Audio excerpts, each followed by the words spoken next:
evening, everyone, and welcome to our next episode of Crick Talk. So, before we go to the proceedings of the day, let me just once again remind that we have our YouTube channel, Renji Memorial Society ECC. Please like and subscribe the channel. We have uploaded all our previous episodes. So this is how the page looks like. So we have the previous, right from last Srishans to JK, Bala, Anand, Kalli sir, all our previous episodes are uploaded here. So over to Paul for the welcome and presidential address. Over to you, Paul. Okay. Thanks. Good evening, friends. It's been a month since we had a fantastic interaction with one of the shining stars of Kerala cricket, that's Srishant. He took us through a great experience. His responses to the question posed by our panelists were clean and crisp, and we were overloaded with greetings and responses from that episode of Crick Talk. Since we met last time, a lot of things have happened on the field of cricket. The great matches in the T20 World Cup, of which I had the opportunity to watch a match live at the Dubai Stadium. Our Kerala boys are doing well in the Mushtaq Ali Trophy, which is going on.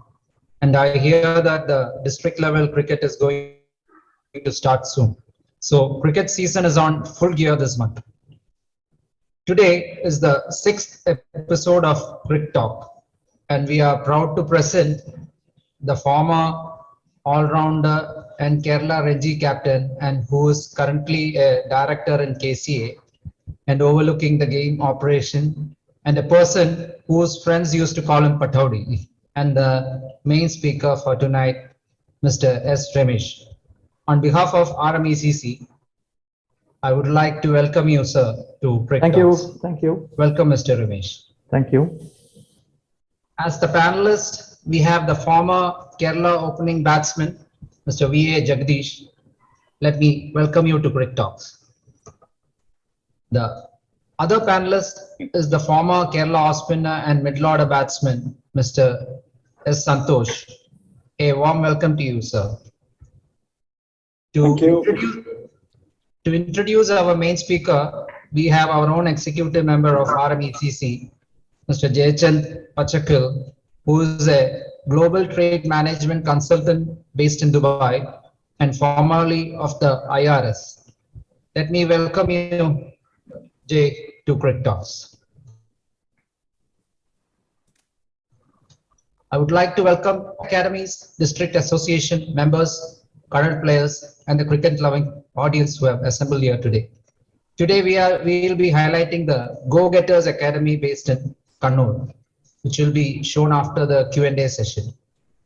A warm welcome to all our viewers on Zoom and YouTube.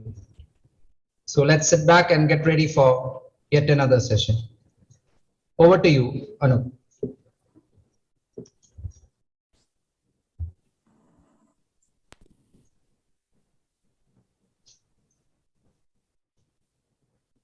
Unmute yourself. Unmute yourself. Yeah, thanks, Paul, and let's welcome all the speaker and the panelists for today. And before we go into the proceedings, this time we have a remembrance part which we usually have, and on behalf of Renji Memorial Society, East Hill Cricket Club, we pay our respect to Professor M. Shankaran, who retired as a professor of physical education, College Calicut, 1988. And prior to that, he was physical education in charge of the Government Medical College, Calicut. And I'm sure whoever has played in Calicut, and especially on Calicut Medical College ground, will remember him. Such a soft-spoken gentleman, and he was always there for any support for us when we used to play at the Calicut Medical College grounds. And also, son Sudeep is also part of the attendees today. We pay our respect to Sir Shankaran. Also, let me on behalf of Renji Memorial East Hill Cricket Club, pay our respects to Jayant Tekedatha, the untimely death of him immediately after our last episode. And incidentally, we had showcased the S36 Cricket Academy video last time. And he is the founder director of S36 Cricket Academy and former assistant manager in the Centurion Bank. So to introduce the speaker of the day, may I welcome Jaychand. Jaychand, over to you. Thank you, Anup. Good evening, everyone, and thank you for joining the 6th episode of Cricket Talk. It's my honor to introduce today's speaker, Mr. Ramesh Subramaniam, Director, Game Operations, Kerala Cricket Association. Mr. Ramesh has had an exemplary cricketing career as an all-rounder and has captained the Kerala Ranji team over several seasons. He's also well known for his motivational, man management, and organizational skills. I'm sure that this session will provide an insight into the skills that make a complete cricketer and administrator, and a picture of how cricket has evolved over the last 4 decades. Born in Palgad in 1954, Mr. Ramesh grew up in Trivandrum with his siblings, all of whom were keen sports persons. His elder sister Bharti played badminton competitively, and as many of you know, he had the rare privilege of captaining over several seasons a Kerala team that included his brothers Rajesh and Santosh, both accomplished cricketers as well. It is said that the sporting facilities that were available in Jawahar Nagar, the area where they grew up, played a large part in their sporting achievements.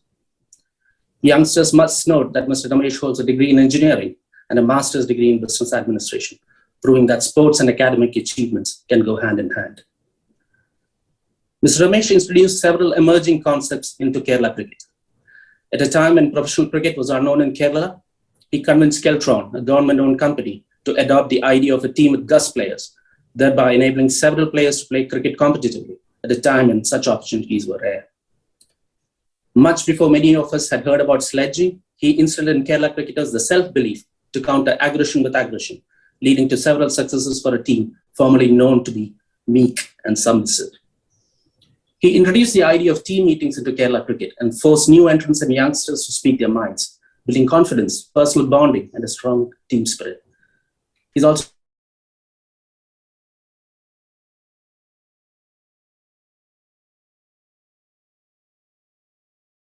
breaching boundaries, a factor that tremendously improved team performance. His planning skills and attention to detail are legendary. He single-handedly laid out Indian cricket's domestic calendar for 2021, resulting in Sourav Ganguly requesting his permanent presence in Mumbai, a responsibility he declined, citing family and other domestic commitments. His contributions in setting up the Center for Sports Sciences in association with Dave Whatmore, the first of its kind in this part of the world, is also well known. And as if he were not busy enough, he, along with his brother Santosh, jointly own a veterans cricket team, and he's actively involved in the management of the veterans competition. Mr. Ramesh married his life partner Jayanti in 1984, and they have 2 children. His son Jairam, a cyber forensic and security expert, and daughter-in-law Kritika are based in Malaysia, while his daughter Jayashree, granddaughter Hasini, and son-in-law Pradeep Iyer, who not surprisingly has multiple cricketing family connections, live in Germany. His home in Trivandrum, where he nurtures his gardening hobby with a special interest in the bonsai tradition, is a popular meeting place where friends and family gather on weekends to discuss cricket and a few other things under the sun. It's my pleasure to hand over the floor to Mr. Ramesh and the accomplished panelists. We are in for an absorbing session of Cricket Talk. Enjoy. Thank you, Anand. Thanks, Jaychand. Before I hand over to the panelists, let me just go through some of those photographs we have of Ramesh.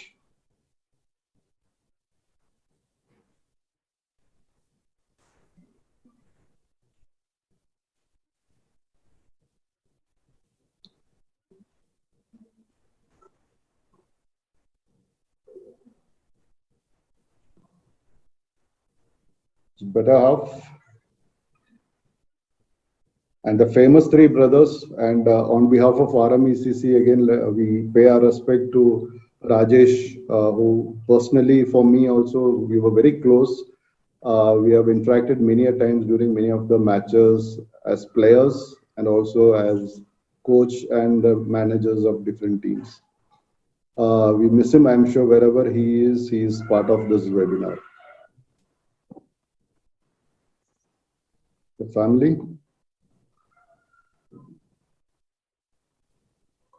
The daughter Jayshree, husband Pradeep, and daughter, and son and wife.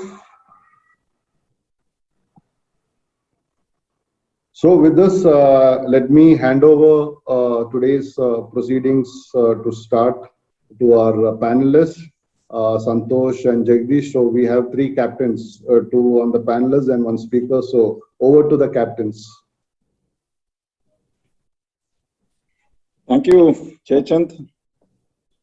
And thank you for having me all being the panelist, because it's something special for me, because obviously it's Ramesh there, my elder brother, my entire cricket and learning in cricket, was inspired through him, watching him play at school level itself. So it's a special moment for me, posing some questions to him and hear from him, and let's, give him that time. So just to start off, Ramesh, I just wanted to, hear from you on the journey of, cricket development, or in terms of our team's improvement at Ranji Trophy level from the day you took over captaincy, as indicated by Jaychand in the opening meeting. When you took over the captaincy, post that I was also part of the team, and as a youngster. And what we observed or learned at a later stage is you had put in a lot of effort. In fact, initially, just focusing on instilling confidence and self-belief into the team, so that each one of them, built a self-confidence that they're all very talented and can take on the big teams. We always had that notion of the big teams and the weaker teams. So that was your initial focus. And I do recollect team meetings where you ensured that all the youngsters, especially the debutants, to come up, stand up on a chair, talk about strategy, how they feel that we should play the match the next day, what we should do. And also post-match, even if we lose the match very badly, you made sure that nobody leaves the ground without, gathering there, sitting there and talk about the match. And you kept on drilling that into the team. And over a period of time, we also saw that, we started doing well immediately. That was a big transformational period. So we would like to hear from you on that journey, on that experience, and what made you take that first step. You always felt that the main thing you have to do first is build confidence more than anything else, so that, you put a very strong platform mentally on the players' side. So I think it would be very, very good to hear from you on that journey. Okay, Santosh, before I come to your question, I need to wish good evening to Paul, Jaychand for his such nice words, panelists, Jagdish, I always respect as a great cricketer of Kerala, Santosh, other panelists, Surendra, Anoop. And I see in the participants who have logged in some wonderful cricketing personalities, which make me a bit nervous, because they have been a part of Kerala cricket for many years, not to name any one of them. Years for the development of game, and they have been a part of the growth of cricket in the state. So once again, I wish them all good evening. Okay, I'll come back to Santosh.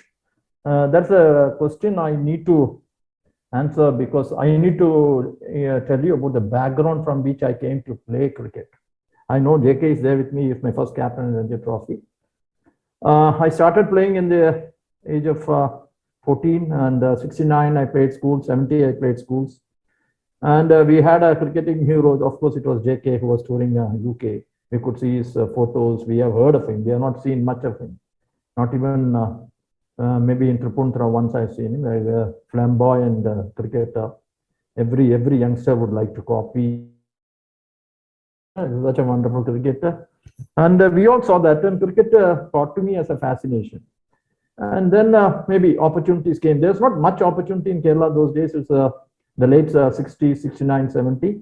But still, we are lucky to have Bhupati in Kerala, who came for coaching. And we had a nets, formal nets was there. They're all senior players. There was only one nets in all of South Kerala, Trivandrum was there, and we had to go there every day, hog and practice. And we got into the junior side schools. But what happened in 1970 and made my debut. Before that, 2-3 years, I was playing 23 under 19. We were doing very well, actually. We were coming up as a team. We had some wonderful players. I can name so many people. And me, my this thing, Jairam was always with me. And there's so many players, and we did so well in the juniors. We had no issues at all facing any side. Karnataka, Tamil Nadu, Hyderabad. We could beat them, we could score, we could get hundreds. But 70, I made my later on. JK was my first captain, wonderful guy. I still remember the nice shoes he gave of, I think, a British player, the spikes. First time I wore a spikes because he gave it to me. But he never gave me bowling for that match. I still remember that, but still, that's a game. And I played a couple of seasons. I was doing fairly well as a batsman. First season, I didn't get much bowling. I came in as an all-rounder because I took some wickets late in my junior category as a medium pacer. Then 3-4 years we went, and every match was a 2-day game actually. It is even finishes in 1.5 days. Or if it extends to 3 days, then it must be a big, massive total. We have to bat for 2 innings. It was like that. It was so sad, so demotivating for a junior cricketer who was just coming. Because we all grew up seeing players like JK, Mohammad Ibrahim, of course, Ravi Achan, Balan Pandit, OK, Ramdas and Suri. They were actually, we went and used to watch them for many days in even league matches to see them bat. They were such great people. CK Bhaskar's run-up, TK Madhav, Kali, definitely really enjoyed seeing him bowl. And so we all had a dream of being a cricketer. We had an imagery in our mind. Then, of course, many of the commentaries we used to see Australia, England in Perth. And we were just imagining playing country and watch our stars playing Ranji Trophy or local matches. It was far in between, few and far in between. But slowly, when we started going up in Ranji Trophy, 3rd season, 4th season, we thought we started thinking differently. We started, some of the seniors had retired and left. We had Balachandran, a wonderful thinker of the game. Jairam was there, Harry came in. We had a couple of players who got experience like Panikkar and others who came in from Tamil Nadu. A lot of our players started playing in Tamil Nadu. So when Jairam took over as a captain, I was a vice captain, we used to think in our rooms, how we can change this. Because when you go back home, people ask, that really hurt us. Then we started really thinking how to get over that. We had good talent, but no experience. We had no facilities prepared for Ranji or a first-class game. We went from a 1-week camp in a matting wicket, then played the big stars who were opposite us. But closely watching, we felt that we can give a good fight to all these big names. Because Kerala, Andhra was also an ashes for us. Either we win, we used to have a very good competition, and it went on till I stopped playing. 1 year they win, next year we win. It was like that, and we had a good fight. But then, of course, Goa also was underdogs. But we remain underdogs to all these state teams. And slowly we had to change. So a lot of new youngsters started coming, like from Calicut, TK Nazir came. Then there was one guy called Anil Kumar. I don't know. After that, he left. And a lot of youngsters came. Jay Kumar came, Ajay Verma came, Santosh came. And we thought how to fight. Because many of matches we have seen, we lost because they played a mind game. Like we went into a match as a lost team. We never had the confidence. We never discussed the strategy, how we can. So when I took over the captaincy, I decided. We had a sitting, I think the camp was in Tripunthura. Myself, Bala, Jairam, Harry, we all sit, even the junior cricketers there. We said, what to go about? Let's have a focus. We need to have a focus. Because previously, last 4 seasons, I've never been in a team meeting. I never knew what I'm sorry to say if some of my captains are there here in this. We never had a team meeting. I was never given a role, what I'm going to do. We just went in and batted. You said, go 3 down, we go and bat and 3 down. Give a bowling, take a wicket, we keep bowling. Right? Actually, there was no strategy. But we thought we have to have a change. So first, we decided to discuss about the game. So first objective, we said, let's make it very simple. All matches should go for 3 days. Very simple. It's a 3-day game.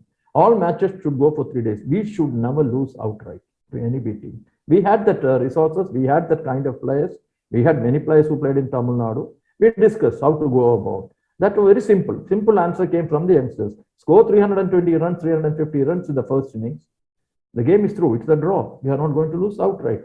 We worked on that. We told our batsmen how to go about that. People like Narnankuti, Thomas Matthew, Ranganathan, we had some wonderful top order batsmen who started hitting hundreds. It's a wonderful change I've seen. I've seen Balan Patik scoring 100, TK Madhav scoring 100, and very rarely somebody else, junior, scoring 100, all 50, 60 days to get out. Then suddenly I got a set of youngsters who knew what to do. They knew what to do. And they started scoring big scores. We 300 against a big team was not a big issue for us. Still, we couldn't get outright wins. We couldn't get outright wins because we didn't have that kind of a bowling strength. We had fast bowlers, good fast bowlers, but when we go into turf, suddenly from turf, we have a difficult time adjusting to that kind of a wicket. And also, we always lost many matches because of the sledging or the, what to say, I don't know, I can't call sledging in front of many umpires who are here, but still people like Brijesh or Shivlal or Venkatraman, for example. I still remember Chepak, my second match, I scored 70 odd runs. Whenever I hit him out of the ground, he used to spit at me. But I don't know, I think somebody was other than just ignore him. He does that in Tamil Nadu League also. It was just my second match. I got so angry. But still, I avoided all that. So such sledgings used to happen. So next season, we decided, no, we have to give back that. We have to give back this to the other team. Don't worry who is a test player or a celebrity player who has played current test player, captain, Nasser, whoever it is, forget it. We planned so well to have a wicketkeeper, a close-in fielder, stalk, irritate. See, it worked. It worked. Against Hyderabad, it worked. I remember we could twice beat Hyderabad because of this. We could make them so irritated, they bowled badly or got out. And so it worked. It is not, again, it is against the spirit of the game. Later, I became a match referee to protect that. But still, some sledging happened. Still, it is not enough. It is not enough. I thought we need to have self-belief. Every youngster who comes in should feel that he is good. He can face anybody. He can fight anybody. So then most of our guys were very timid and shy actually. They can speak good English. Many of those players in the other states except Karnataka, Tamil Nadu, Hyderabad, they could never speak a word of English. But they were so aggressive. So to create aggressiveness to a player is very difficult because they have played a very subdued role in many of the matches here. So I had to go even to make them stand on a stool and talk. We give them all sorts of weird topics to talk so that they have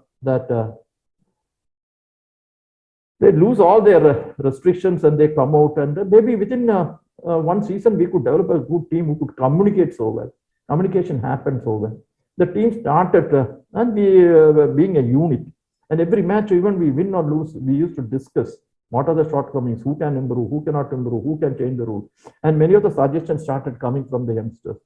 When youngsters start giving you opinions, youngsters start contributing, that means your future is going to be very good. That's what Kerala saw in the late 80s. People like Ananda, Ram Prakash, Umri, there's a totally different class of cricketers. Even PG Sundar came in during my captaincy. They all changed so drastically and they were warriors for Kerala. I was so happy that I could be a part of that change. I was only playing a part. There's others also like Harry, Jairam, Bala, many people who have contributed to this, but I could initiate that process. And by 80s, I was so happy that end of 80s, we were building into a strong team, which has come so far. So basically, it was making us confident, making the youngsters feel that they have a big role to play. And when they get into the ground, they should know what they are expected to do and how performance have to come. And then it was evening for the post-match discussions because we could analyze. We always had a youngster who was sitting outside to make all those notes. And he has to present the notes end of the day. Every day we have to present those notes and we discussed. Nobody had any inhibitions there. Nobody felt it was a criticism. Everybody thought it is a healthy way of going around. And towards my last 2-3 years as captaincy, I thought we had one of the best sides in the south. And we could do fun, and that's what happened. I think that answers Santosh's question. And Santosh was a part of it for many seasons also. Yeah. Thanks, Ramesh. I think it was a really good description, taking us back to those days. Over to you, Jagdish. Good evening, sir. Good evening, Jagu. Sir, വളരെയധികം സന്തോഷം, sir. ഈ ഒരു സമയത്ത് സാറിന്റെ കൂടെ കുറച്ച് സമയം സംസാരിക്കാൻ സാധിക്കുന്നത്. കാരണം എനിക്ക് തോന്നുന്നു സാറ് കളി തുടങ്ങി കളി നിർത്തി കഴിഞ്ഞിട്ടായിരിക്കാം എനിക്ക് തോന്നുന്നു ഞാൻ ജനിക്കുന്നത് തന്നെ. പക്ഷെ ഈ ഒരു സമയത്ത് ഞങ്ങളെ പോലെയുള്ള ക്രിക്കറ്റേഴ്സിനും കറണ്ട് യങ്സ്റ്റേഴ്സിനും ഒക്കെ കളിക്കാൻ സാധിക്കുന്നത് സാറിനെ പോലെയുള്ള ആൾക്കാർ ആ സമയങ്ങളിൽ ചെയ്ത കഠിനാധ്വാനത്തിന്റെ ഫലമായിരിക്കാം ഞങ്ങൾ നല്ല രീതിയിൽ കളിക്കാൻ സാധിക്കുന്നതെന്ന് എപ്പോഴും ഞങ്ങൾ വിശ്വസിക്കുന്നു. കാരണം ഇൻഫ്രാസ്ട്രക്ചർ ഒന്നും ഇല്ലാതിരുന്ന കാലത്താണ് സാറിന്റെ കാലത്തുള്ള പ്ലേയേഴ്സ് കളിച്ചിരുന്നതും ടീമിനെ വളർത്തിക്കൊണ്ടുവന്നത്. ഞാന് സാറിന്റെ കൂടെ കളിച്ചിരുന്ന ഒത്തിരി പ്ലേയേഴ്സുമായിട്ടും സാറുമായിട്ടൊക്കെ സംസാരിക്കുമ്പോൾ എനിക്ക് അറിയാൻ സാധിച്ചത് കേരള ടീമിന്റെ ഒരു മൈൻഡ് സെറ്റും ഒരു ഔട്ട്ലുക്ക് ഒക്കെ ചേഞ്ച് ചെയ്ത് സാറിന്റെ നേതൃത്വത്തിലുള്ള ടീമിന്റെ ഒക്കെ സമയത്തായിരുന്നു എന്ന് അറിയാൻ വളരെയധികം സാധിച്ചിട്ടുണ്ട്. I always respect you sir. One more thing is sir, ഞാൻ എപ്പോഴും സാറിനെ കാണുമ്പോൾ ചുറുചുറുക്കോടെ ഓടി നടക്കുന്നത് കാണാം. എപ്പോഴും KCL വരുമ്പോഴും അല്ലെങ്കിൽ ഏത് ഗ്രൗണ്ടിലാണെങ്കിലും എനിക്കൊന്ന് കേരളം കണ്ടതിൽ വെച്ചൊരു റിയൽ ഓൾറൗണ്ടർ തന്നെയാണ് സാറിന്റെ ഇതിനുള്ള ഒരു അച്ചീവ്മെന്റ് എനിക്ക് പറയാൻ സാധിക്കുന്നത്. കാരണം as A cricketer, as an administrator, mentor, umpire, match referee, ഏത് മേഖലയിലും സാറിന്റെ സാന്നിധ്യം കേരള ക്രിക്കറ്റിന് തുണയായിട്ടുണ്ട്. അത് കാരണമായിരിക്കാം സാർ ഇപ്പം ഒരു ഹെഡ് ഓഫ് ഗെയിം ഡെവലപ്മെന്റ് ആയിട്ട് KCL നിൽക്കാൻ സാധിക്കുന്നു. അത് കേരള ക്രിക്കറ്റ് അസോസിയേഷൻ ഏറ്റവും നല്ല രീതിയിൽ അത് ഗുണം ചെയ്യുന്നുണ്ട്. നല്ല രീതിയിൽ KCL വളർന്നുകൊണ്ട് sir. Thank you sir. I always respect you sir.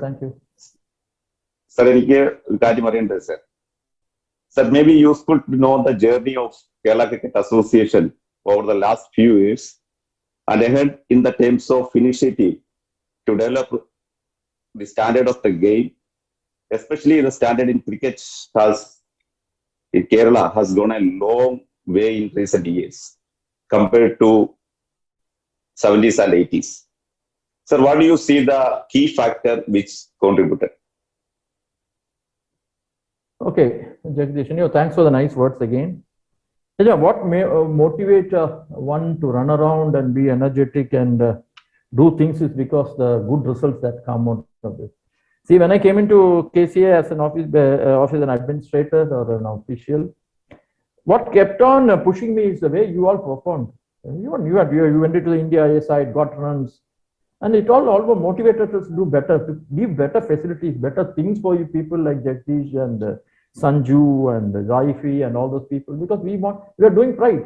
Yeah, you are making us all our cricketers proud of the game, and we are always so carried away by your performance. So that motivated. Even now I run around because of seeing the performance of the cricketers of Kerala. That gives, because I love Kerala cricket so much. For me, more than a passion, it is in my blood, Kerala cricket. Otherwise, I wouldn't have thrown off some of the lucrative jobs abroad and come and join here. Okay.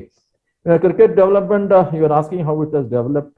I see first generation, almost 4 generations of cricket is over in Kerala.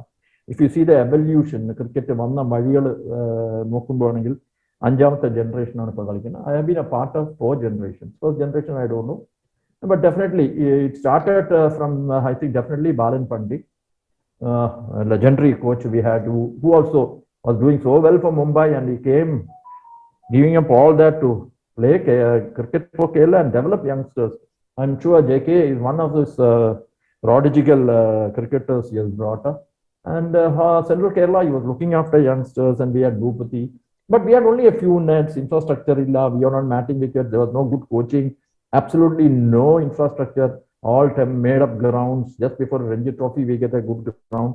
Outfields were full of stones and there was no grass, and very difficult to play. And the standard of cricket never came up. But what Kerala lacked much was a culture, cricketing culture, because we didn't have test players, we didn't have a long, even though we are Tripunithura, thanks to the patronage of all the Tamburans, cricket was very popular there, and they were the first promoters of one-day cricket. All those things said, we never had a big cricketing culture like Karnataka, Tamil Nadu. We can look upon test stars and test players. They speak, their behavior, everything in cricket was totally different. We were very crude form of cricketers. Till some of my just seniors like JK, Mohammad, Ramdas came, they made it more look polished way of playing cricket. Definitely, yes. Sorry to say that. But we never had a cricketing culture. Our talking in terms of cricket was not technical. people used to tell me, "Koi adiyadan parayum, allengi kotti kaliyadan parayum." They never tell me, taught me the nuances of the game, how to play the multi-day games and things like that. So once after playing, I learned so many things from other states, how they play, talking to people like Brajesh and Azhar and all that. We used to spend a lot of time. Brajesh used to give me a lot of time to hear from me. And I learned that infrastructure is one thing we need. I was not an administrator. I was more busy with my projects in Bahrain and other places. But I learned so many things. I thought one day Kerala cricket has to go up. There are so many cricketers. But the basic thing which is required for cricket to go up in Kerala is it has to become a popular game. So actually, the whole thing started maybe in the late years of SK Nair, who believed in developing infrastructure. But by the time money commercially, BCCI started giving money, TC took over. TC was a great dreamer. He had big plans. I think he set the wheel in motion. He believed in developing infrastructure. So that's the time when I joined, I got a lot of sense. See, he started thinking in terms of developing infrastructure. So first I told him we made a project called 2020. It was called 2020. It was made in 2015. I think in 2012 we made that. 8-9 years time he gave me as a developer. I made a presentation. I had set some goals for 2020. That is, my main objective was Kerala should be among the top 10 knocking at the doors of the Indian side. Women cricket should be at par with men cricket. We should have at least 5 grounds. We should have, you can hear me? Yes, sir. Yes, sir. Yeah, so we started working on the terms, and then infrastructure started coming. Definitely Pendalmana was the first big ground we gave with all those indoor facilities. And then we started a project called Cash Kerala. And then we started cricket at schools. And we took the game of cricket to all the 14 districts. That was the biggest success I think I can claim that I was responsible for, because all 14 districts started playing cricket. You can think of people below Idiki Dam on the remote Adivasi colonies playing cricket in the school. And you can think of Idiki and why not? We had people coming from the tribal families playing cricket, especially women cricketers. And we had Cash Kerala Cricket Academy and Sports Hostel coming up in a big way. And it did very well. I'm cutting it short. And like people like Asaruddin, Salman Nisar, so many players, Basil MP, Basil Tami, so many people came out of that Cash Kerala. But slowly it got a diluted later years because we started getting a lot of academies. Private academies contributed so much. Then we need, what we wanted was to technically improve the game. Then we had a good panel of umpires coming in. Many of our umpires went into BCCI panel, umpires community, and scorers also came up. We have got video analysts. Then we had a lot of level A coaches. Actually, we have the highest number of level A coaches in India. We have about 72 level A coaches. Out of them, only 30 are active. But now I think we have about another 20 more. So we had coaches who took up coaching, and that brought a lot of cricket into districts. We started getting state players from remote places like Idiki, Wayanad, and Kottayam, Pathanamthitta, so many places. Otherwise, it was already a state team. If you take 5 from 7 from Trivandrum, 6 from Ernakulam, 4 from North Talasheri, Kannur, that's all. But things started changing. Under 14, under 16, Kottayam, Idiki started becoming champions. Then we increased the number of matches, the opportunities people get, and we converted everything into turf wickets. So many changes structurally it was made, and by around 2017-18, Chandrakant Pandit came, and he was also starting working on the basics. And I think 2016 there was a media survey which put cricket at par with football as the popularity games in Kerala. That was a big success. And if you just see the statistics, the number of centuries, Jagdish is one example, the number of centuries, number of big scores, number of wins, all those started. That definitely changed the status of Kerala cricket in India. And we were, and administration was also more transparent. It became very smooth, and a lot of our administrators started thinking of developing cricket. And they wanted every district to be benefited. A lot of things happened. Not going into the controversies of it, but still, cricket developed. I had a fairly free time to develop cricket, go around all 14 districts and promote cricket within many limitations. Within this thing, I could do it. I was helped by so many people, and it happened. And slowly, then I left KCA for some time because I want to go to Chennai. I got a good chance to work with technology there. JK is responsible. JK Mahindra took me there. I went for some meeting, Chennai. Then he suddenly took me to somebody who said, join tomorrow. you're going to take over this place. I saw my biodata and all that. And without thinking, I had to leave. I took permission from TC. I want to go. We had a wonderful time. JK was curating the whole facility there. It is a world-class facility, one of the best in the world. Superb. I got carried away. Then we started working on biomechanics, biokinetics, bowling action corrections, coaching methods. And later on, I could pick up Dave Watmore, and we signed up a contract. And then I had given him this thing. I'll be there for 5 years. Then I thought I'll have to go back and be with my family. My children got married. They went away. So I came back. Suddenly, I got a call from KCS. Said, come back and join. We have to again work, and the Jayesh and Sridhar and all those people were there. I came back and we started working again. And as you see, we went to the quarterfinals. Dave Watmore made a change. And it can be debated for long. And we had a good team, no doubt.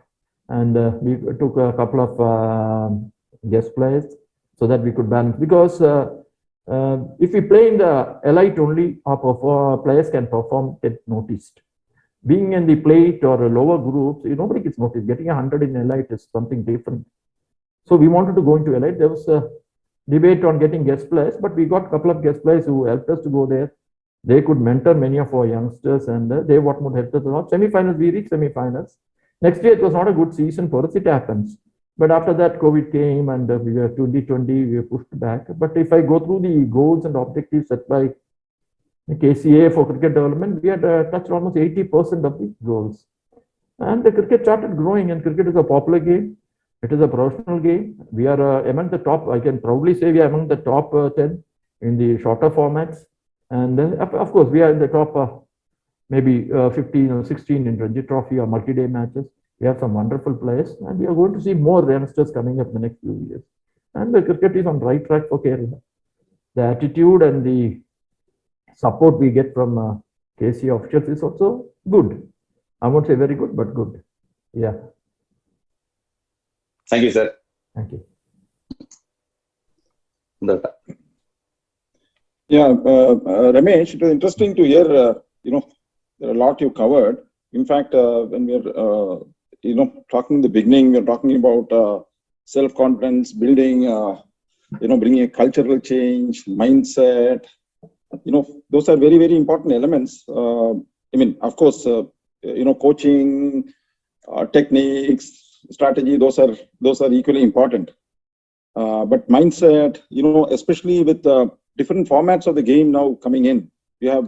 Earlier we just had Ranji Trophy. Now we have, T20 and different formats of the game. So the pressures on cricketers is much, much different. So connected to that, we recently heard an announcement by KCA on hiring a mental conditioning coach from South Africa. It's very interesting. I think it was we were one of the first state in India to do that. So I think it will be very, very interesting for everybody to know what exactly is going to be his role and how mental conditioning will really help the players and the team. I think it will be a big interest for us to know. Yes, it started all mental conditioning. Sports psychology came to him when we had the cricket hostels in Kerala. We had a lot of young girls who are in the age of 14, 13, 16, 17 in hostels. We have young boys. They all came from different backgrounds. Some are economically backward, some socially backward. They had different peer comparison. We had a lot of psychological issues. There are so many issues which can go into length if I talk about that. Every day we had a problem. We had to address that. So we started hiring people like Suresh Kuti, and we have a couple of sports psychologists to talk to them, find out what. Then that's something which you can do to improve this. You give them courage, you give them a lot of talking, tell them, advise them, because they have not come from such backgrounds. So then suddenly come into a Kerala hostel, then started playing professional cricket. Even I remember one of the hostel wardens called me and said, one girl we used to give them chicken curries alternate days for dinner. That particular girl never eats chicken curry. She starts crying when she says chicken curry. She will not eat. Then we had to go and address that issue, and we talked to her. She said, I will not even talk about it, she'll cry. My brother, my mother, my father, they have never money to eat chicken. If I eat, then I'll be doing a sin. I will not eat when they are suffering. She was so crying. We are from a family which is hit by poverty. I cannot have such food when they are all hungry and all that. Then we have to explain to her what to do. We need a sports psychologist to work on them. Tell them, you do well, you do cricket, you be a big player, then you get into that, you can support your family, their standard of living can do. Such things happen. In hostel also, when they age a particular age, there are a lot of things happen. So there it was required. And of course, like I told you, when we were playing, we had to make people come out of the shell. But present day cricketers are totally changed. I think Jagdish will agree to that. They are under tremendous pressure. Actually, they play in three formats. They have to adapt quickly to different situations. And definitely, there's a big sin which is going around is their hunger for money has increased so much. This is a bad trend which I think we should be discussing with some of the people in later talks, because they are so much worried about money. Because there's so many things happening because of that. Because you and me play together, I get into IPL, I get more runs, I get a lot of scores, I get into reckoning, but the other guy gets into IPL and gets 1 crore, 40 lakhs, 50 lakhs, but I suffice with 12 lakhs or something. It hurts their mind and puts them under tremendous pressure. They try to do so many things so that they can get into that. And of course, it is there, peer comparison is there.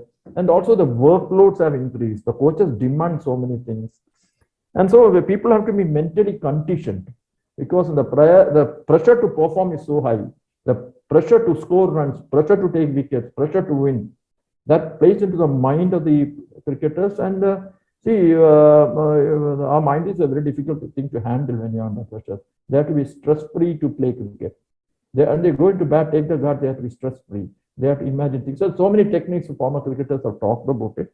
But when I was in Chennai, Wasim Akram had come with one bowler for action testing, and he was there, and he was having asthma and he wanted some medicine given. That's why I was talking in the cafeteria with him. See some of those photographs of J.K. Mahindra was talking.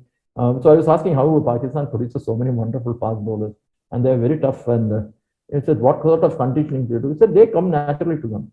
They're by birth, they are so aggressive. We naturally have cricketers. We don't have many formal coaching. You were saying about MRF. We don't have that. They suddenly develop into big fast bowlers. They allow them to grow. And we keep their mind open. We don't put pressure and all that. So many things happen. And he was telling, definitely a sports psychologist is required. And he was telling so many things, how it can help junior cricketers a lot. So I thought, so we had a chat with Tinu. I asked this one guy, Jody Martin, who is working with soccer players, cricketers of South Africa. I had a chat with him.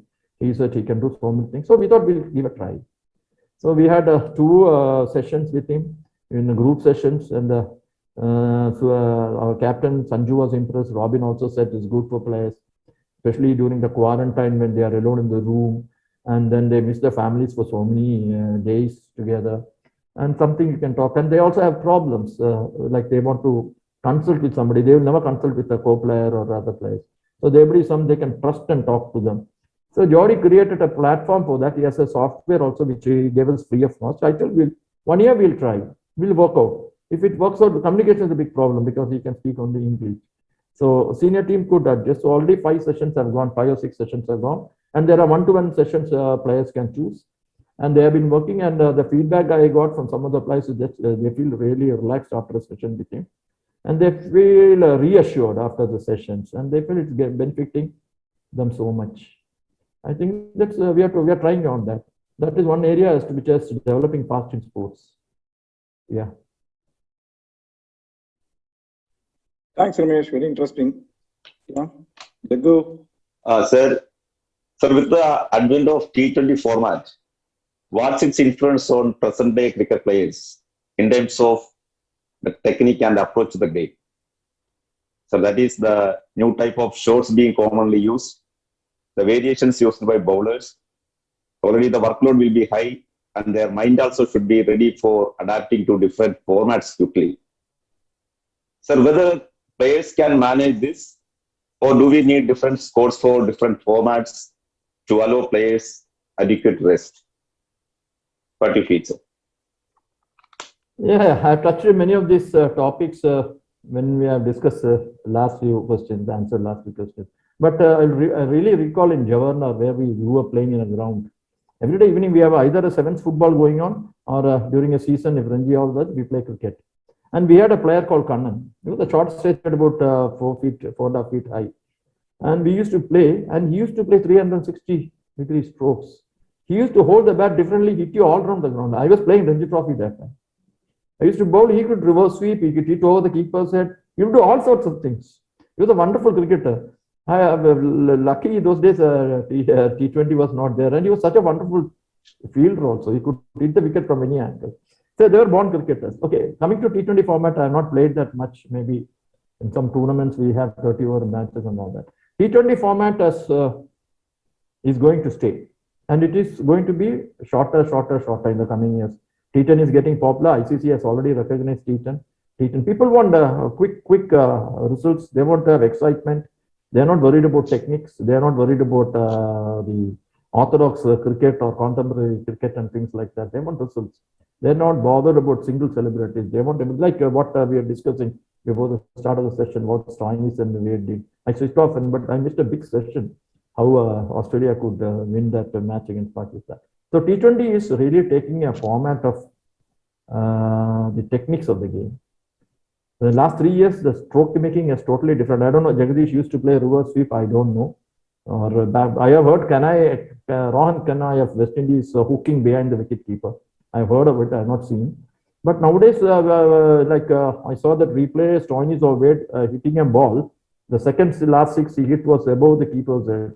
Such strokes have changed. So the whole thing, if I used to do it during my playing days, my coach would call last two in the nets. Or if I come out, he will not make me play in the 11. But things have changed. Now we have to have an all-round stroke. So T20 is a different format. One day is a different format. So they now categorize that into white ball cricket. A new coining of term as white ball cricket. It gives you totally different dimension. And one day slowly, I think one day matches will also fade off slowly. And the T20 and T10 is definitely going to stay. And players have to become very versatile. At this period of time, people have to play multi-day, they have to play one day, they have to play T20. Because I told you, commercially, they want to make money, they are professionals. Money is also an important factor. They want to play. So they have to quickly shift from one format to another. Yes. So we have been discussing this with many players also. How to move from one format to another format. In domestic cricket, we said T20 first, move to one day, then move to multi-day. Multi-day is a strange game for many of them, suddenly when they go in. Because defense has lost. Nobody is playing much about defense. They push and take singles. Nobody is bothered about defense. So in a multi-day, it is going to be very difficult if you don't have the basic skills of cricket. So adjusting, I don't know, people are adjusting now, but as moves on, it is going to take a heavy toll of their physical fitness, their techniques. But definitely T20 is going to rule cricket, T20 and the shorter versions, 100-ball games. All these are going to take over in another 10 years. That's what I foresee. Okay, sir. Thank you. Yeah, T10 you were explaining, it's about to start in UAE, the T10 tournament. This is very interesting. See, Ramesh, you did touch upon your stint in Chennai with SRMC, a little bit on biometrics and all that. And I mean, I also come and I've seen that facility, that state-of-art facility where you have biometrics at play, not only for cricket, even for badminton, rowing, various things. You used to do the bowling action assessment around that.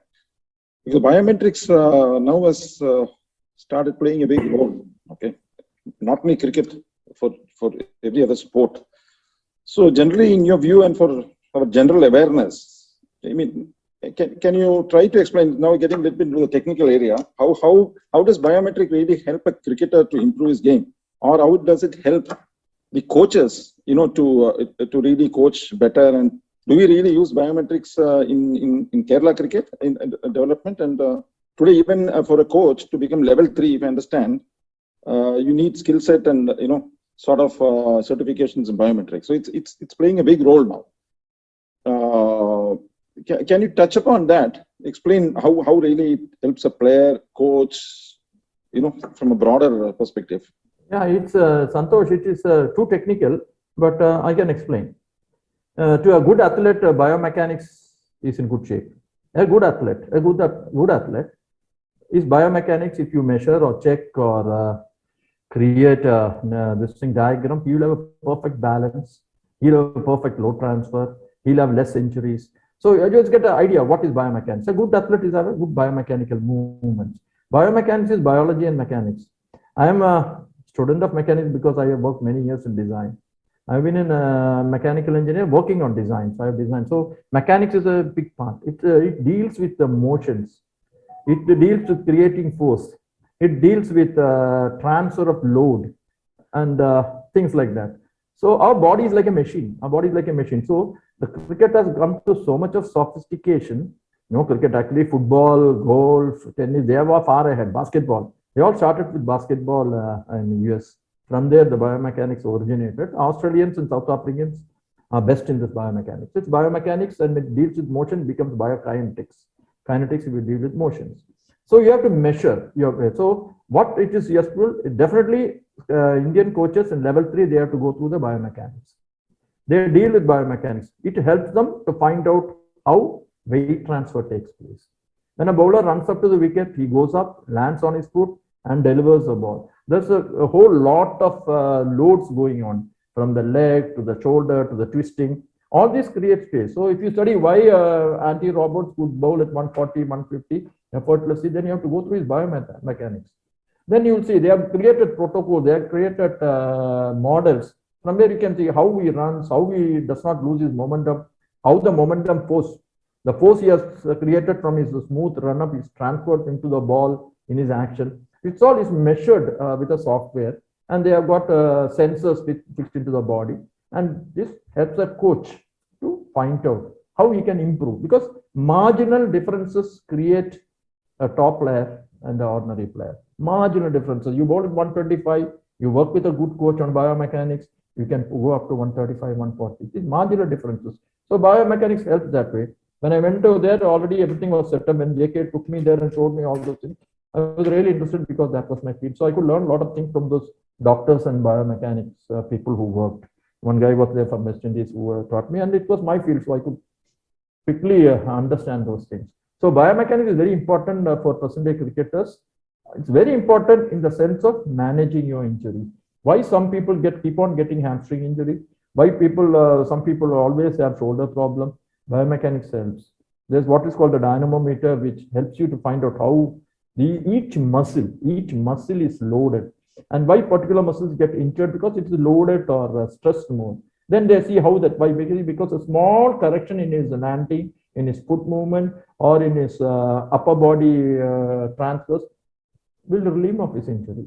I've helped one of our Kerala players there, I don't want to name it, who was always getting a hamstring injury. We saw his biomechanics, biokinetics studies, and with a small adjustment, we could create a correction for him, which relieved him of his recurring injury. So biomechanics, they feel most of the coaches are well aware of that. Level 3 coaches have to go through that. And they use it for training their kids, especially people who are at the elite level playing, because they need all this. Yes. Thanks, Ramesh.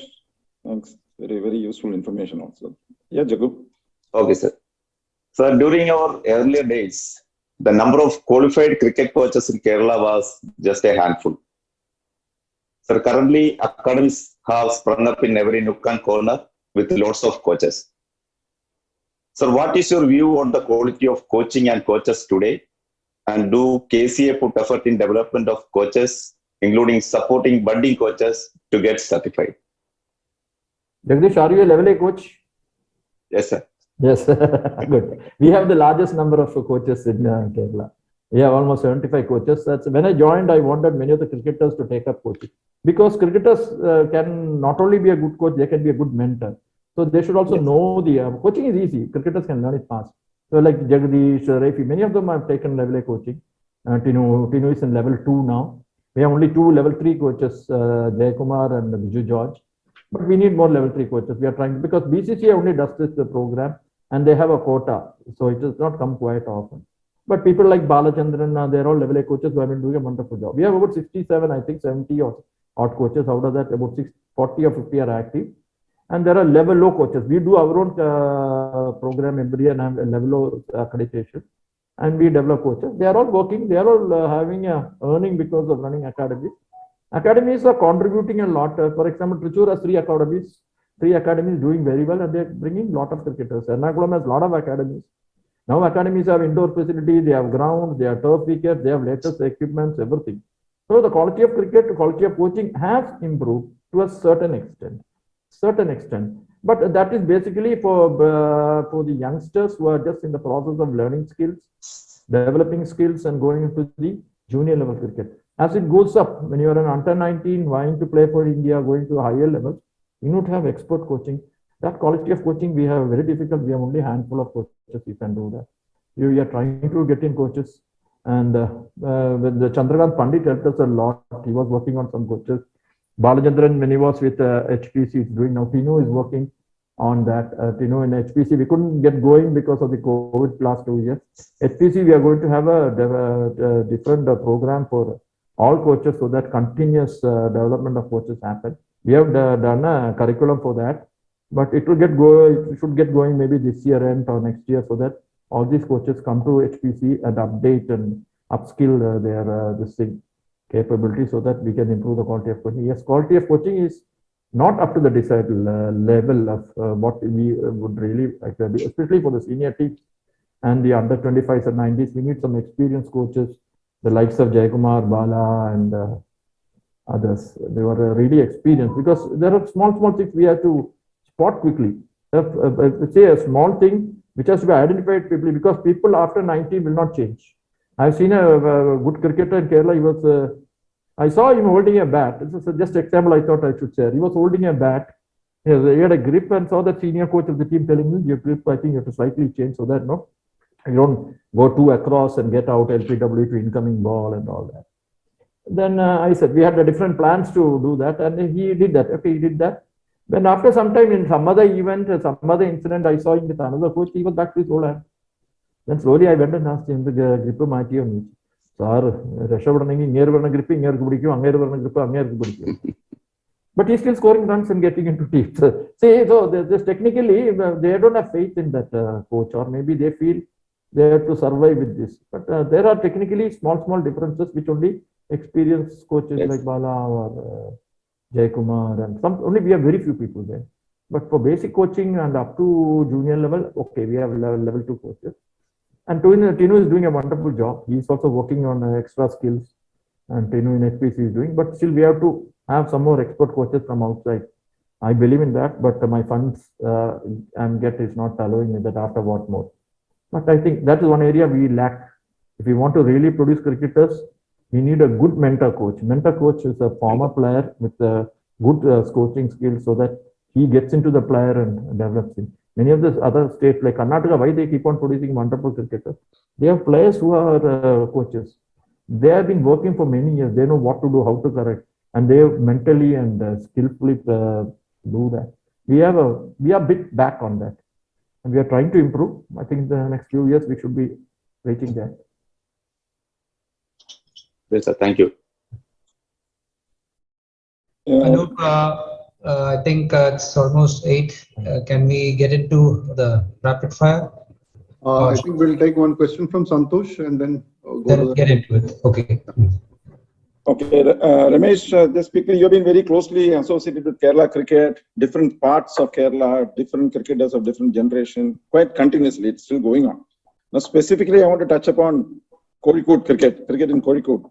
Can you just share your experiences with cricketers? You have a lot of close connection with cricketers in Kozhikode and cricket in Kozhikode specifically. Can you share some experiences? My first matches was always in Mananjira. My district matches, zone matches, even the state junior matches in Mananjira. A lot of good crowd all around that road, and we had always a very good experience playing those junior matches. I can never forget Mananjira Maidan and the Kitchen Hotel. I don't know how many have been there. Just opposite to that, and the Faluda on the other park. And we used to have camps and other things. Under JK's captaincy, my debut year, we had camp in Calcutta. There's some wonderful cricketers. My earliest I can remember was Leslie Aarons, both Leslie brothers who were there. They're good administrator. Then I met Kamath. Govindraj is a personality you can never forget. Such a wonderful person who really helped us to get things done for developing cricket. The teacher was my childhood friend, Krishna Kumar. We were the person to go outside and get coached in fast bowling. He came up as one of our best fast bowlers those years. And of course, Sunil Oasis was there, Anil was there. And so many players you can call Calicut natural cricketers. And they had the ground, then they had the Corporation Stadium for some time and Medical College. But now also there's one wonderful guy, Rohan Kunumel. He's doing a wonderful job. He's a nice bet. I think in the coming years we are going to hear more of him. He's a wonderful cricketer. There are natural cricketers who are coming up. What lacks Calicut? Calicut is lacking in infrastructure. They don't have a ground now. We did some good job in NIT grounds. We did Ranji Trophy. We did a lot of junior matches. We set up everything there, but somehow I don't want to comment on that. That we lost it. Even that rollers, everything is lying there. Now we don't have a ground. We have cricketers. We have no ground. At least now I heard Falcons have come out with an academy, and there are small academies coming. Sunil is also doing a good work. They have cricketers. Now they are looking for a ground. I heard government is also interested. Some talks are going on, which is a too early stage to decide for a ground. Once ground comes, Calicut was one heart of Kerala cricket, definitely in the early years, 80, 78, 79, 80. I remember playing a lot of matches, tournaments. We used to play with the outstation teams there. Sri Venkateshwara Paper Boards, Ramakrishna Street. We had some wonderful moments in Calicut. Calicut should come up because still they have cricketers, but they have no infrastructure. They are finding it difficult. Even veterans conducted an international match, India-Pakistan there, if I remember. Calicut lacks in infrastructure. I'm very sorry to say that in the last 10 years, they have been put back because of the infrastructure has not come up. I don't know exactly the reason for that, but now it is better. The district association is taking a lot of interest last few years. We had an academy, and now we have closed down academy because it was far off, and many people. Culturally, Calicut is a different town. Many people are from affluent or better off tier society, and they prefer to go to better schools and academies and things like that. But Calicut is having natural cricketers. I think once infrastructure comes up, Calicut has to bring in more cricketers. Otherwise, Calicut is suffering. Actually, I'm very sad to say, Calicut is not producing many cricketers, which they should be doing now. I think Krishna is working hard on his academies. Sunil is also working. And there's one woman coach, Anu Ashok, she's also working on some of the, like I talked to them. And Jagdish is there, former who played with the schools and all that. He's also trying hard. He's the Apex Council member. He's also trying too hard to build a junior cricket. But definitely they need to improve. Thanks, Ramesh. When you said natural cricketers, I will never forget Naran T. Oh, of course, I forgot Narayangutti. He was my best opener. Yes, such an. And also, I also made my under. A comment on Narayangutti is Andhra match when he got 100. I was playing the other end, the 30 or 40. We had a good partnership. And suddenly he was on 92, 93. He was going for his 100. I don't know. It's against Hyderabad or Andhra. I don't know. Then Narayangutti Noki Kalyata, Also, I made my under 19 debut after an innings in Manajara Maidan. That's got me into the Kerala under 19 team. So thanks, Ramesh. And Narayangutti is a wonderful player, Narayangutti. Actually, Kuti has put a comment saying that Ramesh was at the other end when I got my first Ranji Trophy 100. We were trying to save the game after Andhra, who had their tails up after qualifying from South Zone for the first time. He just commented on that. Just one more point, which I should not miss is the person, at least during my playing times in Kerala, I've seen who have turned the ball most. I'm telling you, even on a dead track, who can turn the ball square. There was one person. So the natural off spinner called Keshavan. Yes. Unfortunately, he didn't go up. He should have played big cricket, but the amount of turn he used to generate, the players who played at that time will remember. If he had good short leg fielders when he was bowling, things would have been different. Unfortunately, there was nobody at short leg to take his catches, and umpires never used to give leg before if he stretched forward and pad him away. Yeah, it was very difficult. I played only one season with him, but I had people say he was a wonderful bowler, very orthodox off spinner, because nowadays most of the spinners bend their arm. They have difficult time, and umpires are very careful on that. But I've seen Keshan bowl one season, he was there. He was a wonderful off spinner. He could have played much more, I think.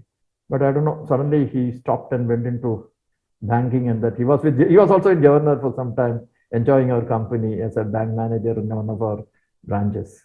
He's also a wonderful cricketer, but he's a good reader of the game. We can talk well about the game. Such people make us rich in the game of cricket. Thank you, panelists. Thank you, Santosh. Thank you, Jagdish. I think wonderful interactions. And so let's move on. I think the next round that we have is rapid fire round. Ramesh, all set? Quick fire session. Yeah, no problem. Yeah. Fast. Okay, yeah. So here we go. So who initiated or influenced you into cricket? It's my cousins who came from Delhi. I had one cousin called Radhayanna and another Ramaniyanna, who used to come for vacations to my village in Kollangood, Palakkad. I think they were the first people to show me what is cricket or put me. After that, I was just watching and hearing commentaries with her. It was all imagining the cricket game. I've imagined people, Bill Lawry, Redpath opening, and people like Snow and Willis bowling, hearing the commentary at 4:35 in the morning. It was all, but these people used to tell me, they used to give me pastime for sports and pastime photographs, send it to us.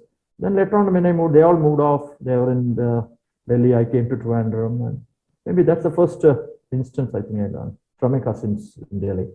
Yeah. The most accomplished all-rounder, according to you, on whom you modeled your all-round skills? Definitely Kapil Dev. Kapil Dev is the hero all this years. Kapil Dev as an athlete, Kapil Dev as a bowler, Kapil Dev as a captain, Kapil Dev as a batsman. It fitted into my psychology of the game. Kapil Dev always, ever. Yeah. During your playing days, which captain influenced you the most?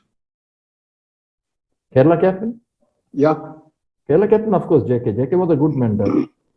I won't say he's the best captain I played under, but he was a good mentor. He used to tell things. He had not shy about it. He was always, otherwise the best captain was always me. Good one. Which was your favorite ground in Kerala during your playing days? Of course, it was Medical College Trivandrum. I used to score so many centuries. My highest score in Ranji Trophy also in Tamil Nadu. That's a sad incident I should share. We were about to qualify. I never scored a century in Ranji Trophy. And we were about to qualify. And we were batting, Harry and me were starting. We both of us started together and we reached almost 100. He was on 95, I was on 89. It was time to declare because we wanted to put 4-5 points, Santosh, to qualify. So we had to declare and get 4 wickets of Tamil Nadu. I was on 89. Harry got 100, I had to declare. I could have played 2 hours and got my 100. But team came important to me. I declared. And we got those 4 points. We got 4 wickets also.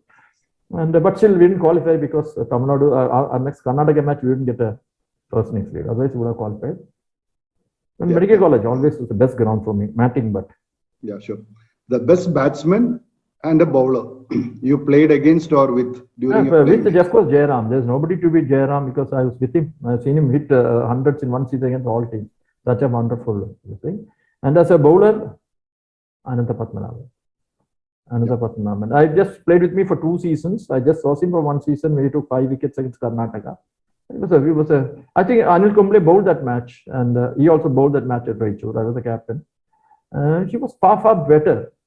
But Anil Kumble went on to perform better than him and got it. And a very unlucky character, unlucky guy for that case. But Ananda was my best bowler, always for Kerala. Your best season as a long-serving Ranji captain and player? All seasons were good because I achieved what I wanted.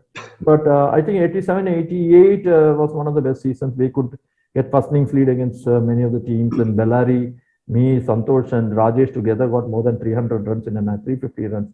Santosh got 52 innings, I got 52 innings. Rajesh got 150. Thomas Matthew got 100.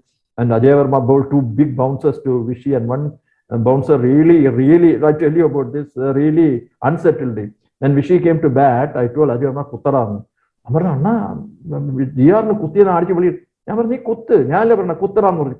First ball, second ball is a real fast bouncer. He just almost fell down. He has played Andy Robertson like him, but he was in the end of his career, but he just went on. And Brajesh Patel was laughing from the other side. Ajay Verma got into the Dilip Trophy after that match. And that was the best tournament we had. We all scored, and they had a full team, Karnataka, and we brought them to the grounds. We got first innings lead, and we played really well. That was the best season also, I think, for us.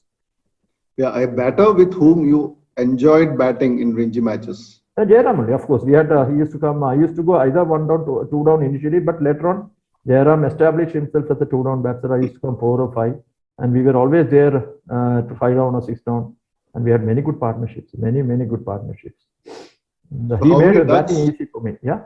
Yeah. How many ducks did you score? One duck, I think Robin first ball bowled in Salem. It was horrible ground. Another duck I was bowled by Sunil Watson and Chekhov. 2, I think. 2 or 3. 2. Great. So all 3 brothers, Ramesh, Rajesh and Santosh, played for Kerala side in the same era. According to you, among the brothers, who was the most gifted? Of course, Santosh was there. He didn't want to go up. He played against Australia, got all the big wickets, and Venkatraman called him. And he wanted him to sign for his team. After the match, he got Alan Border and I don't know, three batsmen, main Marsh, batsmen. Velata, and Then Venkatraman saw that. He called him and asked him to sign and play in Tamil Nadu. He was about to sign, then something went inside his mind. When Mukesh movie, that sound comes, no. He immediately stopped signing and came back and started playing for SBT. That would have changed his life. He would have played for Tamil Nadu. Actually, they didn't have an off spinner. They wanted to have Santosh Kumar came, no, Venkatramana came in at that time. But he didn't want to go and play. they bought Kanwarjit Singh from Hyderabad. And he was the most gifted, and Rajesh was, of course, he was a strategist. He was a great thinker of the game. I will never stand a comparison to him. He had great thinking of the game. He used to analyze which nobody could do. But Santosh was very talented. Yeah. Being a first-class cricketer and a qualified engineer, which was very rare in your era. Can you recall any other Kerala NG players who were qualified professionals as well? No, it is not rare because before I started playing, we had C.K. Bhaskar, who was a doctor, P.C. Moses was a doctor, Kali was from REC. And later on, I came in, I did my engineering, I played. But doing engineering and playing was a bit easy because I could just finish off one subject in one night. Quickly, I could assimilate things. I had some capability because even my SLC and all, I studied for one day only. But when I went into my job, it was a bit difficult because I was immediately put into some defense projects on battle tanks and submarines. But I was helped by KPP Nambiar, who took me from the campus. He told me, you go play cricket. I'll give you 4 months duty leave. You go and play, I'll pay you salary. But 8 months, you have to work and finish the project I give you. Like that, it's a tough job. You have to work late night and travel, go to Mumbai, sit in dry docks, go to Naval Yard, Oceanography Lab.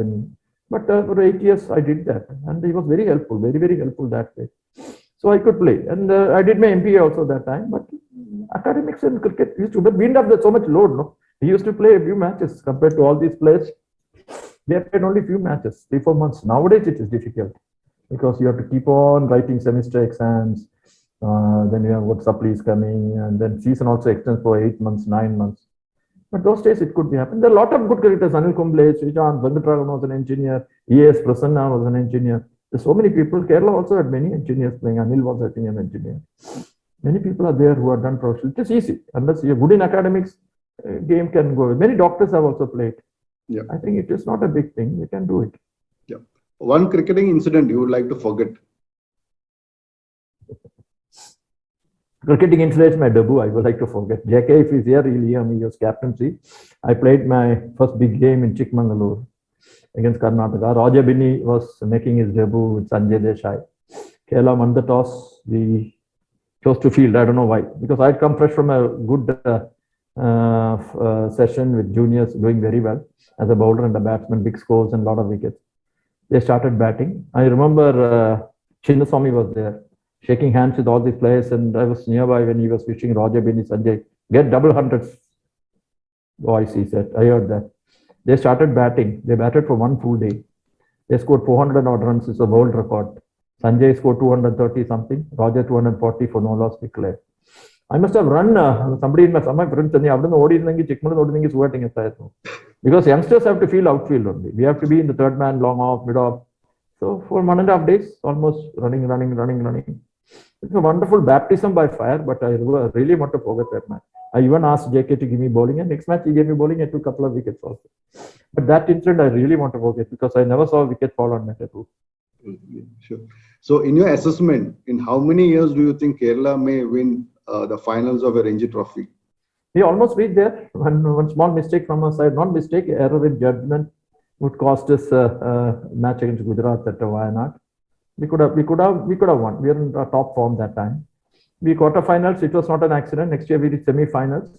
Now after that, Ranji Trophy, one season we had was not very good because reasons are there.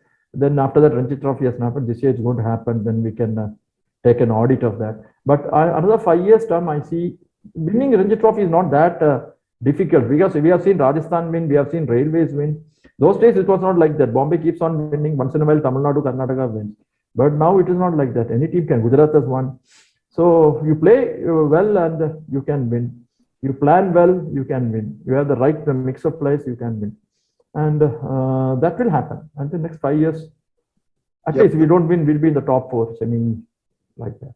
Yeah. In your view, what are the 2 or 3 key elements a Kerala youngster should focus if he decides to take up cricket as a career?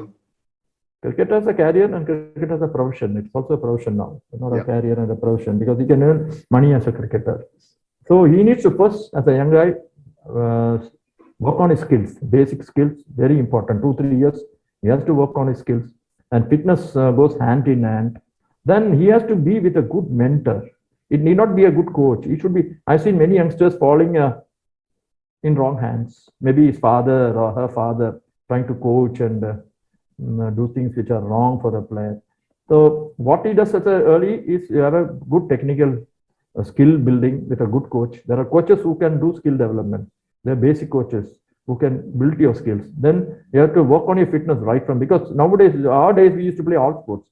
I would have played sevens league here, then I would have played shuttle badminton. I would have been a state player in shuttle badminton, table tennis, hockey. We are all athletes, born athletes.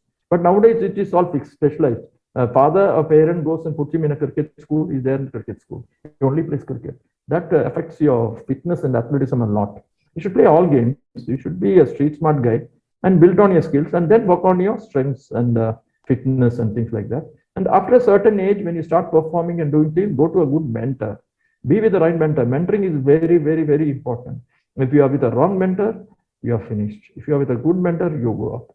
Because they develop your attitude, they'll develop your focus, they'll help you when you are not doing well, they'll help you when you are doing well also. So we need a good coach initially, then a fitness trainer all the time, and then be mentored during his whole career as a cricketer. Yeah, as a budding cricketer, what should one do to get noticed by the selectors? Just pure performance. Just play matches, get runs, get wickets, perform. There's no shortcut to that. Nowadays, everybody is well informed. They can get scores, they can get scores. They have to perform. They should have basic talent, everything, then they have to perform. Without performance, it's very, very difficult to get into any side. As an administrator, what are the 2 things you enjoy the most? Like in cricket or? In cricket. Yeah, cricket, I definitely enjoy writing. I started writing and acquiring knowledge on technology.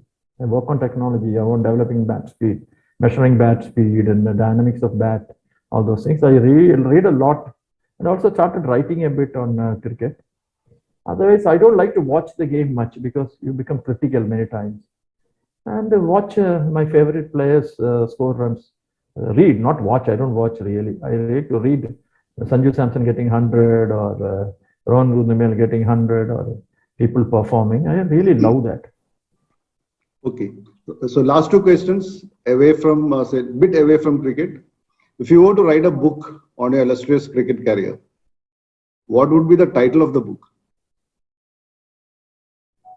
I never thought, journey of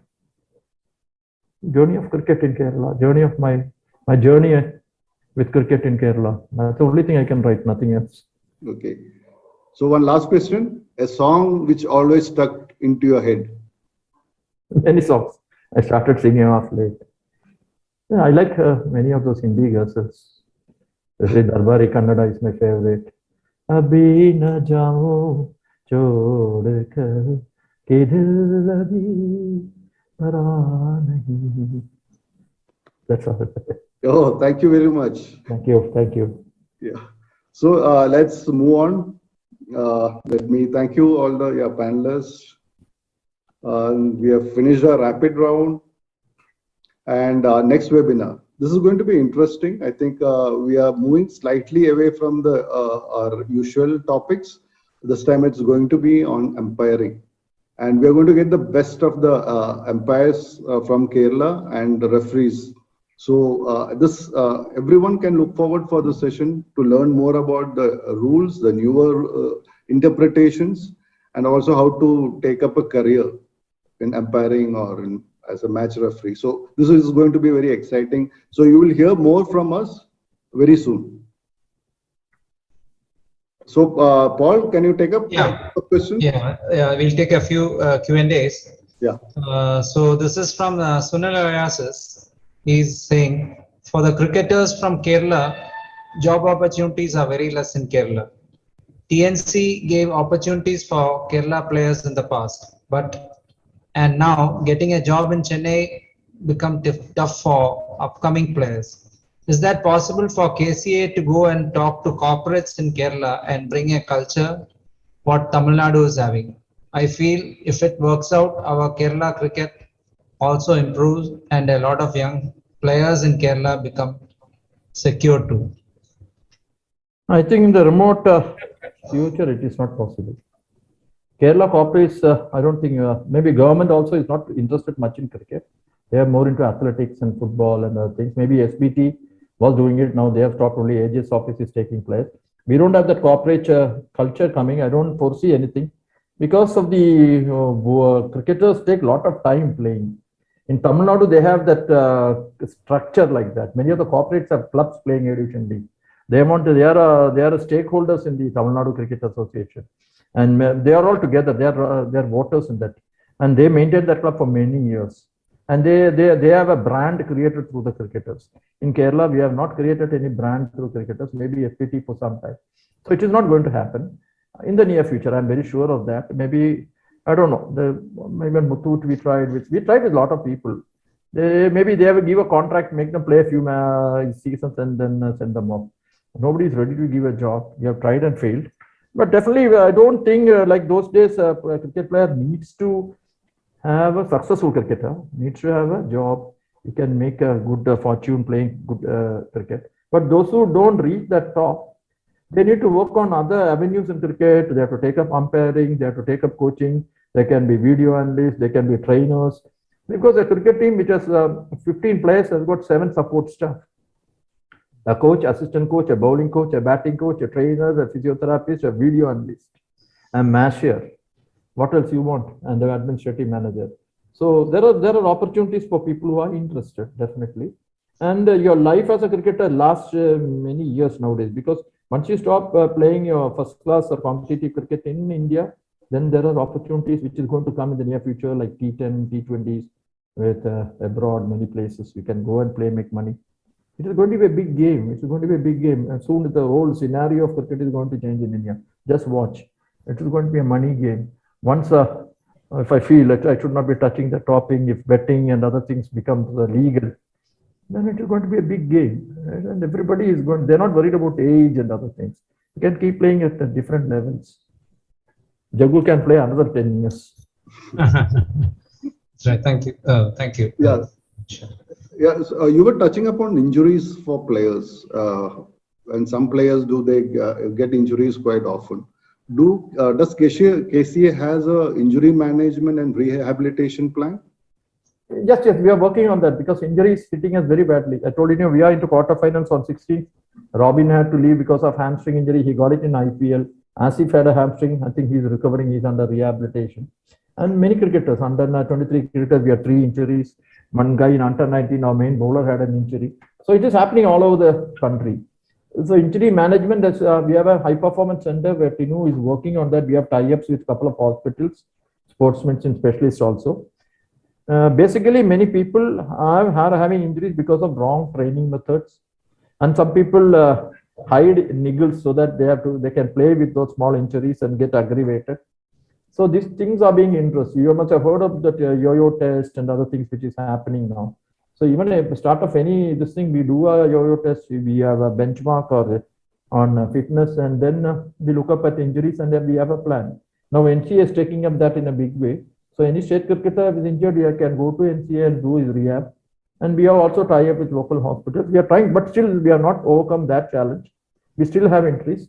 We are trying to work on that. We are trying to work on that with the help of sports physiotherapists and some of the sports science doctors in Cochin. We are tied up with Medical Trust and another hospital which is coming up in Sanjeevani in Ernakulam. And we have some sports medicine doctors who are consulted. We are trying to work on that, and we are monitoring. And we have got a software. It has to be installed now so that we'll be monitoring all these players. Yeah, Paul? Another question asked by a former Ranji player, Habib Rahman. He's asking, what is the job guarantee for cricketers in Kerala nowadays? Are there any initiatives taken by KCA in this regard? I told you, I understand. No, it's not going to happen in the near future. Maybe 1 or 2 jobs. Maybe 1 or 2 jobs in AGS office, or bank is also not recruiting. RBI is not recruiting. Only maybe central government agencies like Southern Railway may take, and Income tax, I think, is recruiting, but it's an all-India recruitment. So railways and otherwise, Kerala does not have any industries or corporates. Earlier, Premier Tyres used to do, FACT used to do, Allind, I got a job in Allind, SBT used to do, but nobody is because they are loss-making units. One. So And is they don't the have big KCA, is the specific question, is the KCA taking any push to? Yeah, we have talked to many people. We are very difficult. Even for women cricketers who really need money, we have talked. I don't. Nobody is ready to. We are not succeeded there at all. We have tried. We have not succeeded. Okay, thank you. There are Yeah, if- not many people whom we can approach. Actually, like in Chennai, there are so many industries and corporates. In Mumbai, there are so many industries and corporates. You can go meet them.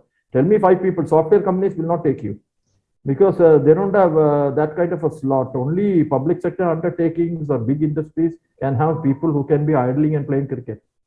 And that is very difficult in Kerala. We don't have much. We have tried almost many companies. Muthoot is one we tried who were interested in cricket. They took some people on contract.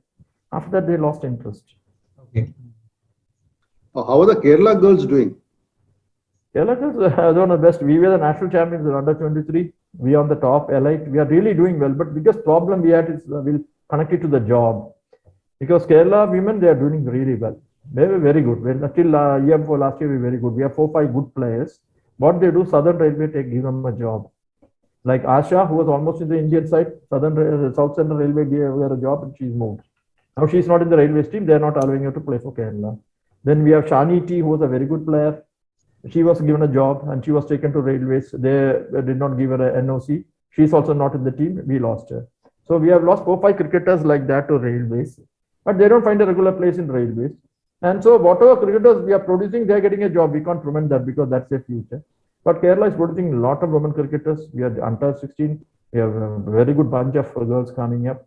To be this thing, we are also introducing, I won't say a pension scheme, an incentive scheme or scholarship, stipend scholarship for women cricketers who are needy.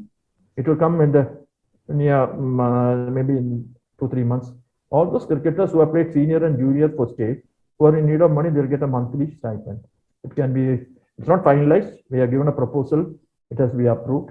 It can be anything like 10,000, 15,000 rupees per month for seniors and something like 7,500 rupees.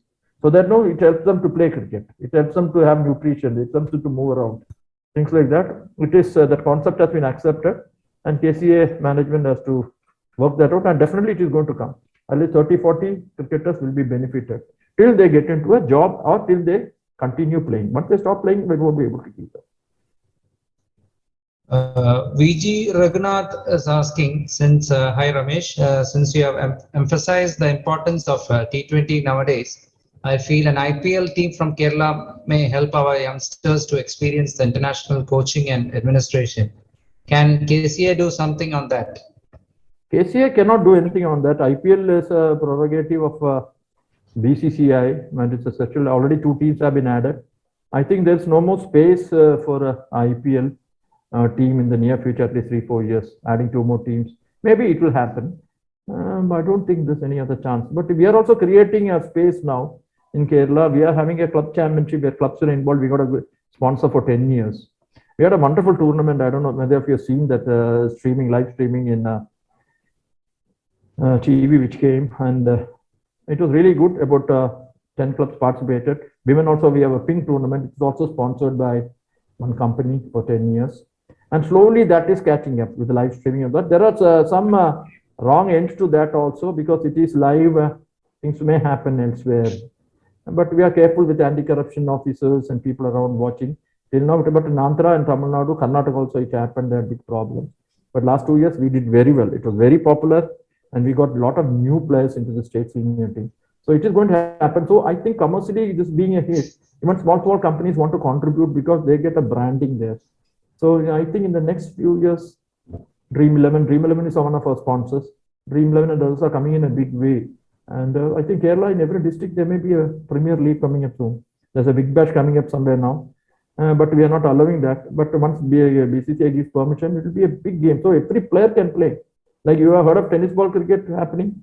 Everybody is making per day 10,000, 20,000 rupees playing as professional in tennis ball cricket. They play 4-5 tournaments in a day. I've heard it happening in Trivandrum and elsewhere. It has become a big hit because people come to watch. especially, and we need floodlight. That's something we are working on. Unless we get your floodlights on into a ground, you'll get the prime time for video streaming. So that is where we have to work now, invest something there. If that comes, all these sponsors have more airtime to do it. So we are working on that. Maybe next year, at least one ground we'll have floodlights, so we'll have more tournaments sponsored. So that will create an opportunity for other cricketers who are not in the state team to earn something. Yep. So this question is from Keshavan. Yeah. You were the match referee in Ranji final between Mumbai and Karnataka in Mysore few years back. An unforgettable moment from that final when you had to step in as a match referee in that high voltage final. It was a great match. Bombay and Karnataka. Bombay is a different kind of a setup with all those big players in that. Karnataka also had a good team. Robin was leading.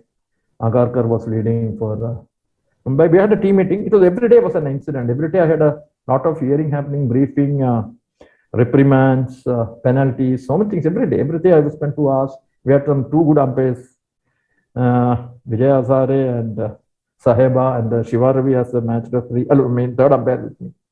Every day was a game because every over the game was swinging this side or that side. It was a wonderful game. But one incident which happened, I think some of the umpires are listening to that. They may have different opinion. But I'm not a good umpire. I don't know much of the laws. But still, we had a big discussion on that. That incident, I cannot forget.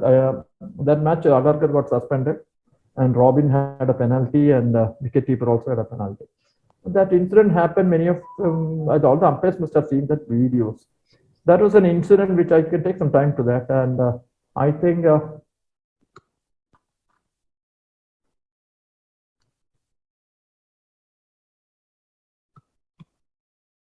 ball and threw it back to the wicketkeeper. The keeper gathered it, and bowler started his walk back. Some of the fielders in the outfield also started the walk back. Ajit Agarkar went out and tapped the wicket. Was mending the pitch and all that. Suddenly the wicketkeeper took the ball from the gloves and stumped it. There was an appeal. Is it out or not? That's the biggest question. He was given out. There was a big debate. Abusive languages happened. A lot of things between Karnataka and Tamil Nadu players. And the whole game changed after that. And I still believe that Karnataka lost because of that incident. Then my evening team hearing, that hearing of these people came, and one thing Ajit Agarkar said was, sir, you called me for the briefing. You told me, keep up the spirit of the game. And you have to really, code of conduct is there. I never attempted a run. And the ball is dead when it comes to rest in the keeper's hands. That's what he explained. I took it, certainly gave it in writing. And but umpires had given it in writing. They had given out, and there was he was penalized. He pleaded guilty and he was suspended. But there's still a debate. Was it out or not? Was the ball really dead? Was the third umpire, it was referred to third umpire. Third umpire saw the batsman was out of the crease. That ends his job. He says he's out of the crease. He's far out of the crease. Whether it was out or not, that's a question. People were discussing for many days after the match. He was given out. So I still believe he was not out because ball had come to this. No attempt for run. But there are other explanations any of these umpires can give to that. And definitely it was against the spirit of the game. But when some umpire gives you out, you have to go out. You have to respect the umpire's decision, which didn't happen, and he was penalized for that. But whether he was out or not is still, I've not got an answer for it. I believe it was not out. So what is then the umpires got, evening we have a discussion. Umpires got angry. I said, well, we should have given out his ball is not dead and all that. I said, you could have done something. If I was the umpire, I would have called the Karnataka captain. Asked, are you really insisting on, I don't know whether this can be done. Are you really insisting on that appeal? Or you want to revoke that appeal? If he says he's revoking, then he can bat. You could have tried that. He said, no, we won't do that. We'll have to go by the rules. Whether the rule was correct or not, interpretation was correct or not, I still don't know. That's a really good, but otherwise an electrifying match. Bombay at least last one in the last over, last wicket or second last wicket they won, but it's a wonderful. Every session we had an incident, and it was really tough. Every 2 hours, 3 hours in the ground, hearing and writing and daily penalizing, but it was a good experience as a match referee. This is the only match I think it was tough for me. Otherwise, much of the matches were much easy. Sure. So I think we'll move forward upon. Yeah. We have a few more questions from Rakesh Pillai and Thomas Puducherry, but since we are almost 1.5 hours into the sure into the webinar. I think we'll go to the next and we'll take the questions after the session is over. Yeah. Maybe when the recording stops. Yeah, sure. So thanks for this wonderful interactions. And as like we showcase some of those academies in Kerala, we would like to share go-getters from Kannur this time. Go-Getters Cricket Academy is a non-profit public-private partnership initiative with Kerala government. The academy is modeled on the belief that young minds and bodies require balance between education and sports. The vision of the academy is to broad-base cricket in Kannur among children. And the goal of the academy is to produce at least one cricketer to represent the country by 2027. Go-Getters Cricket Academy has kick-started a sporting revolution in Kannur. Watch the space. Thank you very much.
Yeah, may I request Sudesh to propose a vote of thanks?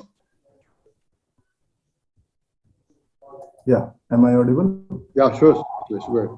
Good evening, ladies and gentlemen. I thank RMECC for giving me this opportunity to propose vote of thanks tonight. Another spectacular session. I thank our main speaker, Mr. Ramesh, for such a productive and engrossing session. And I also thank you, sir, for sharing your valuable experiences. Also thank our panelists, Mr. Jagdish, Mr. Santosh, for being here tonight and for the excellent interaction with the speaker. I take this opportunity to also thank the officials of KCA, KDCA, our friends in the media, and last but not the least, the attendees for taking keen interest and making this webinar a grand success. Thank you all. I wish you all a very good night. Over to you now. So thank you. So officially we are closing